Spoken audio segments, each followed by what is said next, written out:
ಯಾಕಂದ್ರೆ ಈ ವಿಡಿಯೋದಲ್ಲಿ ಏನಪ್ಪ ವಿಶೇಷ ಅಂತಂದ್ರೆ ನಾಟಿ ಕೋಳಿ ಸಾಕೋರು ನಾಟಿ ಕೋಳಿ ಸಾಕಬೇಕು ಅಂತಿರೋರು ಈ ವಿಡಿಯೋನ ಕಂಪ್ಲೀಟಾಗಿ ನೋಡ್ಕೊಳ್ಳಿ. ಒಂದಷ್ಟು ಉಪಯುಕ್ತ ಮಾಹಿತಿ ಅಷ್ಟೇ.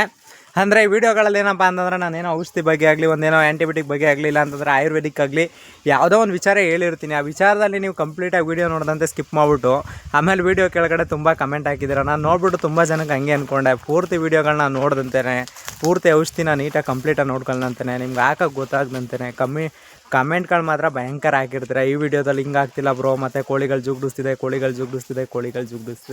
ಯಾಕೆ ಕೋಳಿ ಜುಗ್ಡಿಸುತ್ತೆ ಅಂತ ನನಗಂತೂ ಗೊತ್ತಿಲ್ಲ. ಬಟ್ ಆದರೆ ನಿಮ್ಗೆ ಹೇಳ್ತಾರದೇನು ಗೊತ್ತಾ, ಕೋಳಿಗಳು ಜುಗ್ಡಿಸೋಕ್ಕೆ ಮೇನ್ ಕಾರಣ ಏನು ಅಂದರೆ ವೆದರ್ ಅಲ್ಲ. ಅಂದರೆ ಕೋಳಿ ಕಣ್ಣತ್ರ ಏನಾದ್ರೂ ಒಂದು ಸ್ವಲ್ಪ ವೈಟ್ ಕಲರ್ ಥರ ಬರುತ್ತೆ.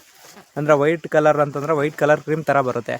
ಅದು ಆ ಥರ ಬಂದಾಗ ಮಾತ್ರ ನಿಮಗೆ ಜುಗ್ಡಿಸೋಕ್ಕೆ ಸಾಧ್ಯನ ವಿನಃ ಇನ್ಯಾವುದೇ ಕಾರಣಕ್ಕೂ ಜುಗ್ಡಿಸಲ್ಲ. ಮತ್ತು ಏನಪ್ಪ ಅಂತಂದರೆ ಕೋಳಿಲಿ ನಿಮಗೆ ವಿಟಮಿನ್ ಅಥವಾ ಪೋಷಕಾಂಶಗಳು ಇಲ್ಲ ಕ್ಯಾಲ್ಶಿಯಂ ಕಡಿಮೆ ಆದರೆ ಮಾತ್ರ ವೀಕ್ ಆಗೋದು, ಜುಗ್ಡಿಸೋದು ಇಲ್ಲ ಸೈಡಲ್ಲಿ ಕೂತ್ಕೊಳ್ಳೋದು.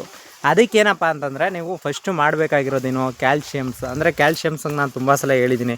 ನೀವು ಪರಂಗಿ ಎಲೆಗಳು ಅಥವಾ ಪರಂಗಿ ಸೊಪ್ಪುಗಳಾಗಲಿ ಇಲ್ಲ ಅಂತಂದರೆ ನಿಮಗೆ ಸಿಗುವಂಥದ್ದು ಅಂದರೆ ಯಾವುದೇ ರೀತಿ ಸೊಪ್ಪುಗಳಾಗಲಿ ಕೊತ್ತಂಬರಿ ಸೊಪ್ಪು ಆಗ್ಬೋದು, ನುಗ್ಗೆ ಸೊಪ್ಪು ಆಗ್ಬೋದು, ಪರಂಗಿ ಸೊಪ್ಪು ಆಗ್ಬೋದು, ನೀವು ಏನಾದರೂ ಹಾಕಿ ನೀವು ಒಂದು ಸೊಪ್ಪುಗಳು ಹಾಕಿ ಅಂತ ನಾನು ತುಂಬ ಸಲ ಹೇಳಿದ್ದೀನಿ. ನೀವು ಕೇಳ್ತಿಲ್ಲ. ಬಟ್ ನೋಡ್ತಾ ಇರ್ಬೋದು ಇಲ್ಲಿ ಹಿಂಗೆ ಪರಂಗಿ ಸೊಪ್ಪುಗಳಿದೆ ಅಲ್ವಾ, ಇಟ್ಕೊಂಡು ಅಚ್ಚುಕಟ್ಟಾಗಿ ಈ ಥರ ಸೊಪ್ಪುಗಳನ್ನ ನೀಟಾಗಿ ಕಾಣಿಸ್ತದೆ ನೋಡಿ. ಈ ಥರ ಸುಮ್ಮನೆ ಕೋಳಿಗಳಿಗೆ ಹಾಕ್ಬಿಡಿ. ನಿಮ್ಗೇನು ಅದೇನು ಇದು ಮಾಡಬೇಕು ಅನ್ನೋದೇನಿಲ್ಲ. ನೋಡಿ ಅಲ್ಲಿ ಇವಾಗ ಬಂದು ಅದೇ ಆಟೋಮೆಟಿಕ್ ತಿಂತಾ ಇರುತ್ತೆ. ನೀವು ಯಾವುದೇ ಕಾರಣಕ್ಕೂ ಈ ಥರ ಸೊಪ್ಪು ಹಾಕೊಂಡ್ರೆ ಸಾಕು. ನೀವೇನು ಅದಕ್ಕೆ ಹೆಚ್ಚಾಕಬೇಕು, ಅದು ಮಾಡಬೇಕು, ಇದು ಮಾಡಬೇಕು ಮತ್ತು ಪ್ರತಿಯೊಂದು ಏನೂ ಇರೋಲ್ಲ. ನೀವು ಆ್ಯಂಟಿಬಯೋಟಿಕ್ ಆಗಲಿ ಯಾವುದು ಬೇಕೇ ಆಗಿಲ್ಲ, ಯಾವುದು ಅವಶ್ಯಕತೆನೇ ಇಲ್ವಲ್ಲ. ನೀವು ಯಾಕಿಂಗ್ ಯೂಸ್ ಆಗದಂತೆ ನಾಟಿ ಕೋಳಿ ಸಾಕೋಕ್ಕೆ ಇಷ್ಟೊಂದು ತಲೆ ಕೆಡಿಸ್ಕೊತಾ ಇದ್ದೀರಾ ಅಂತ ನನಗೆ ಗೊತ್ತಾಗ್ತಿಲ್ಲ. ನಾಟಿ ಕೋಳಿ ಸಾಕೋರು ಇಷ್ಟೇ, ಇನ್ನೇನಿಲ್ಲ. ಈ ಥರ ನುಗ್ಗೆ ಸೊಪ್ಪು ಸಿಗ್ತಾ ಇಲ್ಲ ಪರಂಗಿ ಸೊಪ್ಪು ಸಿಗ್ತಾ, ಈ ಥರ ಪರಂಗಿ ಎಲ್ಲನ ಕಿತ್ತು ಬರೀ ಹಿಂಗೆ ಹಾಕೋದು ಅಷ್ಟೇ. ನೀವು ಹಿಂಗೆ ಆಗ್ತು ಅಂದರೆ ನೋಡ್ಕೋತಾ ಇರ್ಬೋದು. ಇವಾಗ ನೋಡಿ ನಾವೇನು ಅದಕ್ಕೇನು ಕೂತ್ಕೊಂಡು ತಿನ್ನಿಸ್ತಾ ಇದ್ದೀವಾ, ಆರಾಮಾಗಿ ಈ ಥರ ಔಷಧಿಗಳನ್ನ ಹಾಕೊಂತು ಅಂದರೆ ಔಷಧಿಗಳು ಅಂತಂತೀನಿ. ಈ ಥರ ಬರೀ ಸೊಪ್ಪು ಸದೆ ಹಾಕೊಂಡ್ರೆ ನಿಮ್ಮ ನಾಟಿ ಕೋಳಿಗಳು ಗ್ರೌತ್ ಆಗಲಿ ಚೆನ್ನಾಗಾಗಲಿ. ನೋಡ್ತಾ ಇರ್ಬೋದು ಇಲ್ಲಿ ಪ್ಯೂರ್ ನಾಟಿ ಕೋಳಿಗಳು ಎಷ್ಟು ಚೆನ್ನಾಗಿ ಮೇಯ್ತೈತೆ.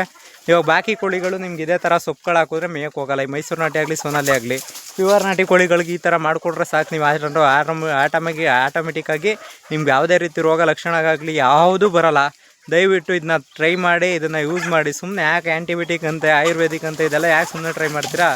ನೋಡ್ಕೊತಾ ಇರ್ಬೋದು ನಿಮ್ಗೆ ಯಾವ ಥರ ತಿಂತೈತೆ ಅಂತ. ಬಟ್ ಈ ಥರ ತಿನ್ನೋಕ್ಕೆ ಹಾಕ್ಬಿಟ್ರೆ ಸಾಕು. ನಿಮ್ಮ ಹತ್ರ ಎಷ್ಟೇ ಕೋಳಿ ಇರಲಿ ಪ್ಯೂರ್ ನಾಟಿ ಕೋಳಿಗಳಿಗೆ ಈ ಥರ ಹಾಕ್ಬಿಟ್ರೆ ಮೆಡಿಷನ್ ಅವಶ್ಯಕತೆನೇ ಇರೋಲ್ಲ.